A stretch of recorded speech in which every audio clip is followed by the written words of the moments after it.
সকাল থেকেই রাজধানীতে ভারী বৃষ্টি, এতে বিপাকে পড়েছেন রাজধানীবাসী ও কর্মজীবীরা। এ নিয়ে আরো খবর জানাতে রাজধানীর ধানমন্ডি থেকে যুক্ত হচ্ছেন সহকর্মী বনি ইবনে কামাল। বনি, রাজধানীর সড়কে কি পরিমাণে পানি জমেছে এবং যান চলাচল কতটা স্বাভাবিক?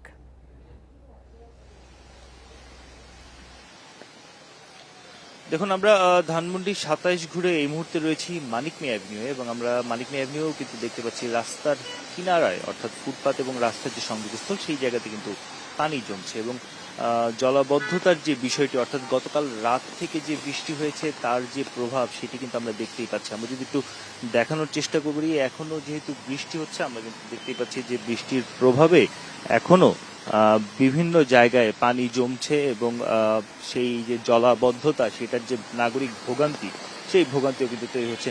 আমরা যদি আপনাকে একটু জানিয়ে রাখতে চাই, আমরা মিরপুর, ধানমন্ডি, তারপর কলাবাগান, তেজগাঁ, ফার্মগেট, এই সবগুলো এলাকায় কিন্তু এখন পর্যন্ত ঘুরে দেখেছি এবং প্রায় সব জায়গাতেই জলাবদ্ধতার চিত্র কিন্তু আমরা দেখতে পেয়েছি। কোথাও হয়তো বেশি, কোথাও হয়তো কম, কিন্তু সবচেয়ে বড় বিষয় যেটি ধানমন্ডি ২৭-এর যে চিত্র আমরা নিয়মিতই দেখে থাকি, এবারও কিন্তু আসলে চিত্র একই রকম। পুরো ধানমন্ডি ২৭-এর জায়গাটি আসলে একেবারে পানিতে তলিয়ে গিয়েছে, যে কারণে কিনা যানবাহন চলাচল বা মানুষের চলাচলের ক্ষেত্রে একটি বড় ধরনের বাধার সৃষ্টি হচ্ছে, সেটি আমরা দেখতে পাচ্ছি। আমরা যদি একটু মিরপুরের কথা বলি, আমরা মিরপুর ১ এবং মিরপুর কেএনসি চাইনিজের সামনে যে রোড, অথবা কাজীপাড়া, শেওড়াপাড়া, মিরপুর ১০, মিরপুর ১১, কালশির রোড, কালশির মোড়, সেই সবগুলো জায়গাতেই কিন্তু জলাবদ্ধতার চিত্র আমরা দেখতে পেয়েছি। পাশাপাশি আমরা যদি একটু বিজয় সরণির কথা বলি, বিজয় সরণির মোড়েও কিন্তু জলাবদ্ধতা রয়েছে, কিছুটা পানি জমে রয়েছে, জলজট যেটাকে বলা হয়, জলজটের চিত্র আমরা কিন্তু দেখতে পেয়েছি।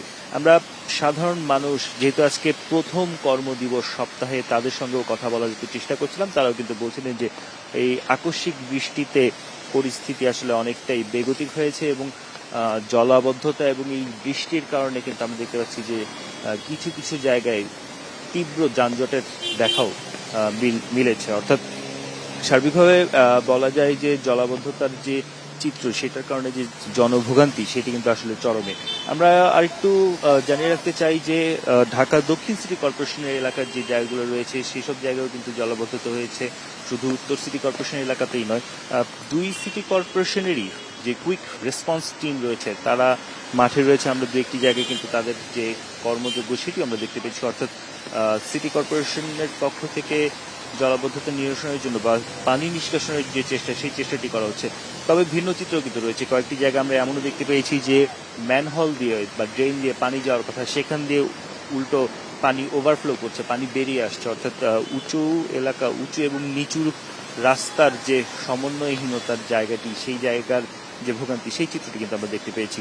আমরা বেশ কয়েকটি জায়গায় এরকমও দেখতে পেয়েছি যে জলজট যেমন দেখা দিয়েছে, ভিতরের রাস্তাগুলো হয়তো উঁচু, নিচের মেইন রোড, প্রধান সড়ক যেটি, সেটি হয়তো নিচু, সেই কারণে কিন্তু আমরা দেখতে পেয়েছি যে সেসব জায়গা দিয়ে উল্টো পানি বের হচ্ছে, এরকম একটি অবস্থা। পাশাপাশি পুরো ঢাকাতে আসলে কিন্তু এই জলাবদ্ধতার চিত্রটি রয়েছে এবং সেটার যে ভোগান্তি, সেই ভোগান্তিতে নাগরিকদের পড়তে হচ্ছে। বেশ কিছু জায়গায় যানবাহন বিকল হওয়ার কারণে আরো বেশি যানজটের তৈরি হচ্ছে। রাজধানীর মানিক মিয়া অ্যাভিনিউ থেকে জানাচ্ছিলেন সহকর্মী বনি ইবনে কামাল।